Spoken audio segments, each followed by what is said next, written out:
Free ফায়ারের নেশা মদের নেশার থেকে খারাপ, ফ্রি ফায়ারের নেশা জুয়ার নেশার থেকে খারাপ, ফ্রি ফায়ারের নেশা ইয়াবার নেশার থেকে খারাপ।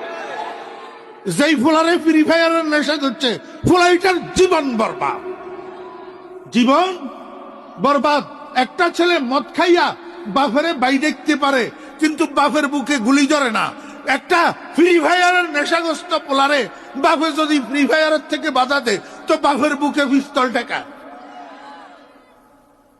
এত মারাত্মক জিনিস এটা। আমার ভাইরা দোস্ত বাব, মাদ্রাসা বলেন আর স্কুল কলেজ বলেন, যেই ছাত্ররে ফ্রি ফায়ারের নেশায় পাইছে ছাত্র এটার লেখাপড়া বরবাদ। যেই ব্যবসায়ীরে ফ্রি ফায়ারের নেশায় পাইছে তার ব্যবসা বরবাদ। যেই চাকরিজীবীরে ফ্রি ফায়ারের নেশায় পাইছে তার চাকরি বরবাদ। আমার বেয়েরা দোস্ত আবাব, একটা মানুষের জীবন বরবাদ করে দেওয়ার জন্য এক ফ্রি ফায়ার যথেষ্ট। এই জন্য মুসলমানের সন্তানেরা আমি তোমাদের পায়ে ধরতেছি, তোমরা আমাদের সন্তান, খবরদার কোনো না কোনো ভাবে এই নেশা পরিহার করি স্বাভাবিক অভ্যাসে ফিরে আসো, ফ্রি ফায়ার থেকে ফিরে আসো।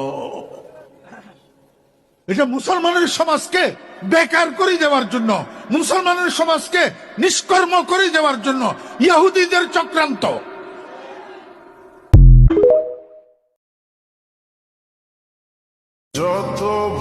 গরিব ঘরের ছেলে আমি, আমার হয়তো তোমাকে ইমপ্রেস করার মতো গাড়ি বাড়ি রাজপ্রাসাদ নাই, কিন্তু ছোট্ট একটা মন আছে।